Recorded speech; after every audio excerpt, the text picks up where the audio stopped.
TreeStar by N. M. Drummond. 2009. Though only by seconds, Kat Inglewood always felt real proud of being the firstborn of the twins. She arrived along with little brother, Jeremy, exactly 8 years ago tomorrow. And together with Mum, Dad, and old Auntie Nettie, they lived happily by the banks of the great river Acer. Looking up from the bend of the wild-speeding Acer River, the Inglewoods' massive 2-story log cabin house seemed to tiptoe up on its 100-feet-high timber stilts. The wide-open porch, which skirted the whole upper floor, boasted both swing and rocking chair. The swing was a big orange 2-seater that belonged to the two adventurers of the house, Kat and Jeremy. And the smaller green rocker belonged to the star watcher of the house, Auntie Nettie. The twins swung slowly, leafing dreamily through their large map and adventure book collection, whilst old Nettie, perched still on her rocking chair, spied the countless planets, moons and stars through her silver telescope. Every evening Auntie Nettie followed the progress of the old planets, and every morning the progress of the twins' latest adventures. As for Mum and Dad, their hobby was a bit like Aunt Nettie's, though they were only really interested in the study of one particular big star, the Sun. And to help them do this, they took sun lotion and dark glasses onto the high porch. It was on the third perfect cloudless day of the school holidays when Kat and Jeremy had decided on yet another great adventure to Acer Meadow. These were the meadows near to where their dad worked as a cabin builder. It was at the safest distance from the river, while still remaining under the watchful glint of Aunt Nettie's telescope.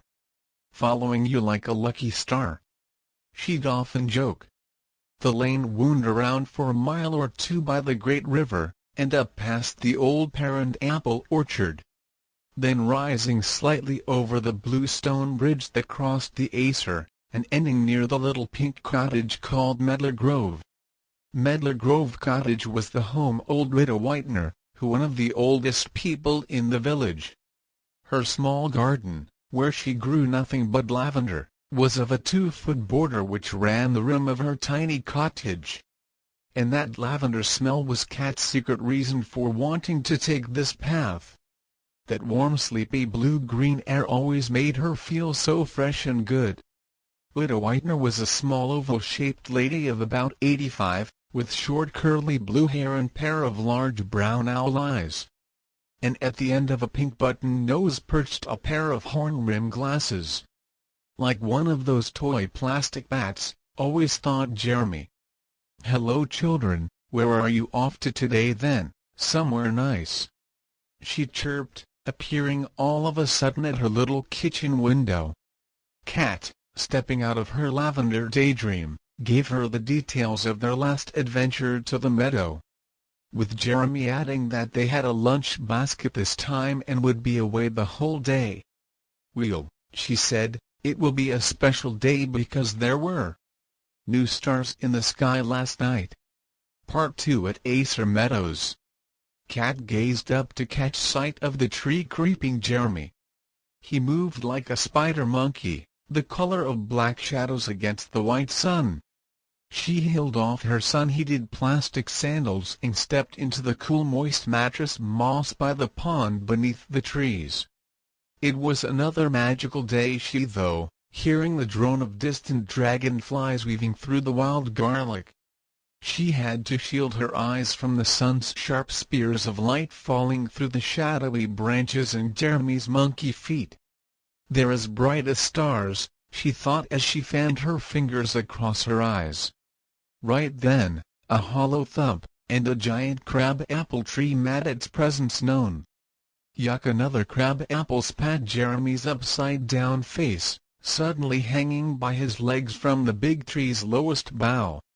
But Kat was seeing something else, as the half-eaten apple bounced twice and rolled to a stop under a thicket. Out of the corner of her eye she caught some kind of silver sparkling going on near the jaggy nettles. Kat knelt in carefully to search among angry green nettle stalks, but set her eyes upon nothing. Then gently, with her hand gloved in a sock, she reached in like a hand puppet and slowly rolled out the prize. A tiny balloon of icy silver wriggled and kicked in the warm cup of Kat's steady hand. She could feel its tiny fear. It seemed to shrink back into itself, like a snail, as Kat brought it eye level for closer inspection. "I'd never harm you," she whispered. The little creature made its answer with a puff of white warm snow that clouded up the air around Kat's head. It had smell of sparks to it, she thought.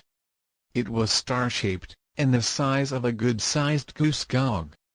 And the funny silvery color it had, she'd never ever seen its like before. She touched its delicate tendrils and smiled as it gave another wiggle and wrapped and locked like a bangle around her wrist like an octopus, she thought. Jeremy was back down at her side immediately, gawking in total amazement. "I think it's a star, Jeremy. A star that's not ready to back up the sky." Jeremy squatted down much closer to the little silver mite squirming in Kat's hand. "Yike!" he yelled as he watched a single tendril uncurl from around Kat's wrist. "TreeStar," whispered Kat, holding it up to the light.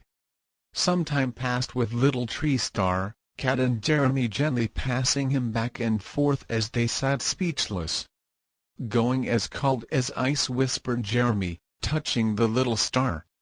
They had both worked it out that TreeStar must had fallen from the sky and needed heating up again, up in the high heavens. Their plan was now to get him as near to the sun as possible. This, as both knew, would mean a good trek to the end of the meadow. Kat and Jeremy were hot and tired on reaching Meadow's end and flopped down to rest like fallen washing on the goat-cropped green grasses. "He's getting a lot warmer," Jeremy was shouting. Kat's eyes snapped open in the blaze of the day and, without thinking, reached for TreeStar. "He was heating up all right. What are we going to do now?" he puzzled. It was about 30 minutes later when they made their plan. They planned to place TreeStar in a basket on the highest tree. Then place the basket on the highest tree.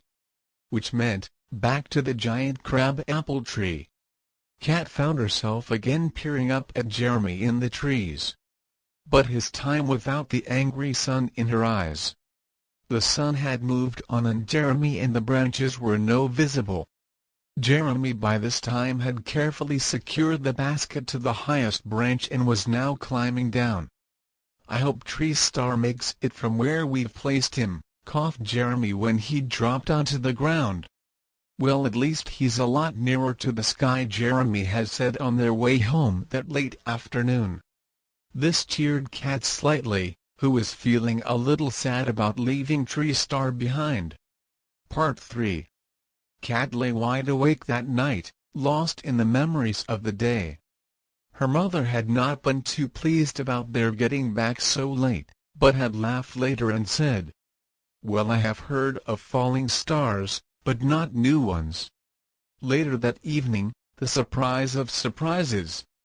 By the cool of her open high bedroom window, Kat's sleepy eyes came very slowly back into focus. On what? A light. A movement? A moving light? In a blink it was gone. In another, it was back again. Back and forth until the image was becoming steady.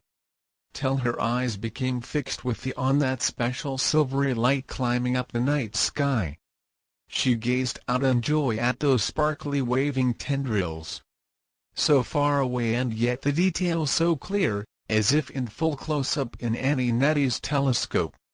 She watched him climbing up through the other twinkling lights. She watched him swim up towards his silvery friends in darkening sky. "TreeStar, TreeStar," she shouted. In his rightful setting now, he seemed to be signaling with his own light, waving down. "Wait till Jeremy hears about this," laughed Kat, falling back on her pillow. "It might even tempt him into accepting a telescope for our double birthday tomorrow."